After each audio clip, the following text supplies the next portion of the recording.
बिहार के कटिहार में मेयर शिवराज पासवान की गोली मारकर हत्या। देर शाम बाइक से घर लौट रहे थे, तभी घात लगाए बदमाशों ने ताबड़तोड़ फायरिंग की। सीने में 3 गोलियां लगी। मेयर शिवराज पासवान की हत्या में जांच में जुटी कटिहार पुलिस। जमीन विवाद में हत्या की आशंका। जमीन की खरीद बिक्री के कारोबार से भी जुड़े थे शिवराज। यूपी चुनाव को लेकर दिल्ली में बनी रणनीति। 2 दिन तक यूपी बीजेपी सांसदों की बड़ी बैठक हुई। जेपी नड्डा और सीएम योगी मौजूद रहे। आगामी चुनाव समेत कई मुद्दों पर बातचीत हुई। बैठक में सीएम योगी आदित्यनाथ ने कहा, मिशन किसान चला जा रहा है, गन्ना किसानों का भुगतान किया गया। विपक्ष किसानों को गुमराह कर रहा है, हमें जनता तक अपनी बात पहुंचानी है। यूपी के सीएम योगी आदित्यनाथ ने किया बागपत का दौरा। बोले, सरकारी नौकरियों में बागपत के युवा बड़ी संख्या में भर्ती हो रहे हैं। विकास की वजह से अब बागपत इंद्रप्रस्थ से बेहतर है। कभी इंद्रप्रस्थ के लिए महाभारत हुआ था। यूपी में समाजवादी पार्टी ने प्रबुद्ध सम्मेलन की तारीख बदली। पार्टी अब 22 अगस्त की जगह 5 अगस्त से शुरू करेगी ब्राह्मण सम्मेलन। समाजवादी नेता दिवंगत जनेश्वर मिश्र के जन्मदिन से होगी शुरुआत।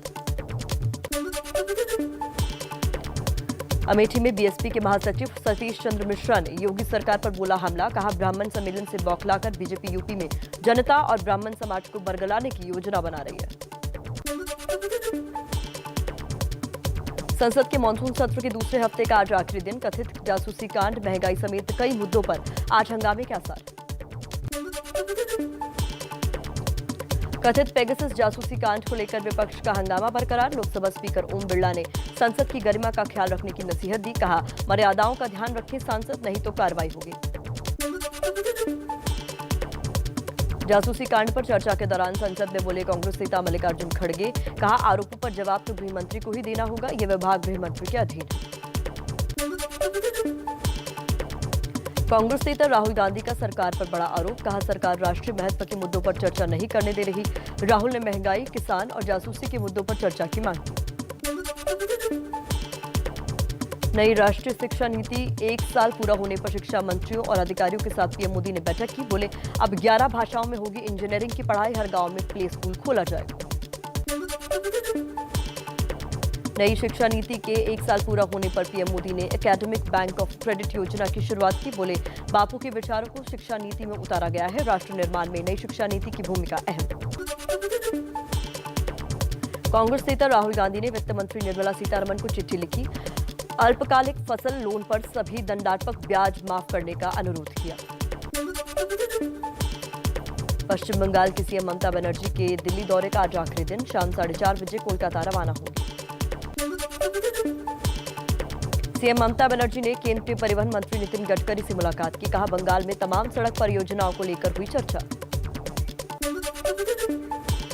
दिल्ली में जावेद अख्तर और शबाना आजमी ने ममता बनर्जी से मुलाकात की। जावेद अख्तर बोले, ममता पीएम बनेंगी या नहीं, इससे ज्यादा जरूरी है कि ये देश कैसे चलना चाहिए। अभी जो लोकतंत्र है उसमें कई सुधार हो सकते हैं। और चलिए आगे बढ़ते हैं, कुछ और खबरों पर नजर डाल लेते हैं फटाफट अंदाज में। राकेश अस्थाना की नियुक्ति पर दिल्ली के सीएम अरविंद केजरीवाल का बयान। बोले, मुझे लगता है कि राकेश अस्थाना की नियुक्ति सुप्रीम कोर्ट के आदेश के खिलाफ है। पंजाब के पटियाला में कैप्टन सरकार के खिलाफ 16 कर्मचारी संगठनों का प्रदर्शन। भारी संख्या में पुलिस बल तैनात। सिद्धू ने कैप्टन से जायज मांगों का हल निकालने की मांग की। जालंधर में पंजाब कांग्रेस के अध्यक्ष नवजोत सिंह सिद्धू ने श्री गुरु ग्रंथ साहिब की बेअदबी के दोषियों को सजा और नशा तस्करों से रिश्ता रखने वाले नेताओं पर कार्रवाई की मांग की। कहा, किसान आंदोलन का समर्थन, महंगी बिजली और हड़ताली कर्मचारियों के मसलों का समाधान हो। बठिंडा में अकाली दल के नेता सुखबीर सिंह बादल ने कैप्टन पर साधा निशाना। कहा, सबसे बड़ा झूठा सीएम आज तक हुआ है तो वो कैप्टन अमरिंदर सिंह है। जयपुर में कांग्रेस महासचिव अजय माकन की मंथन का आज तीसरा दिन। कमंतर से हारे कांग्रेस के उम्मीदवारों से करेंगे मुलाकात। हरियाणा के फरीदाबाद में कांग्रेस विधायक नीरज शर्मा का गृह मंत्री अनिल विज पर विवादित बयान। कहा, विकास किया तो गब्बर सिंह, वरना हमारे लिए गोबर सिंह है अनिल विज। बिहार के पूर्व सीएम लालू यादव ने कोरोना वैक्सीन की पहली डोज लगवाई। मीडिया से बातचीत में तेजस्वी को बिहार की राजनीति का एकमात्र विकल्प बताया। कहा, तेजस्वी हमसे भी आगे निकल चुका है।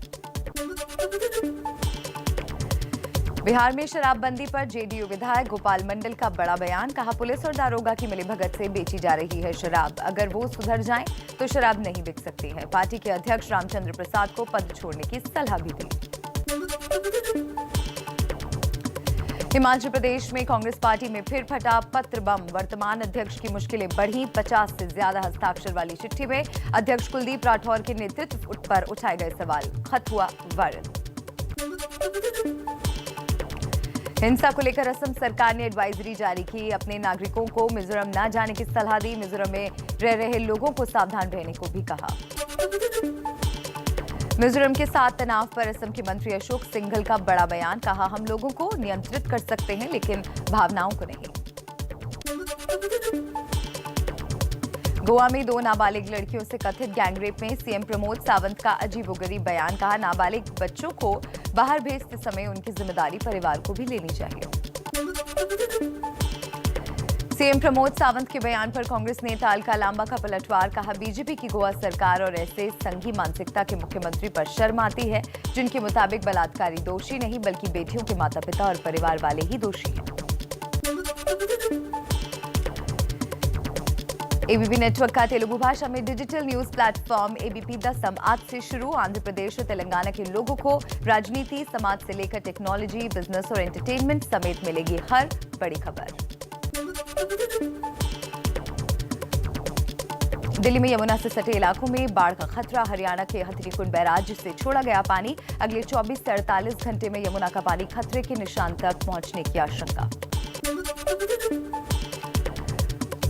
हथनीकुंड बैराज से पानी छोड़े जाने के बाद दिल्ली में यमुना से सटे इलाकों में अलर्ट। यहां बसे लोगों को सुरक्षित जगहों पर जाने के लिए कहा गया।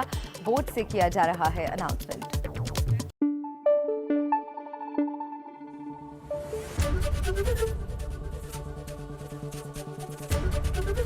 एबीपी न्यूज आपको रखे आगे।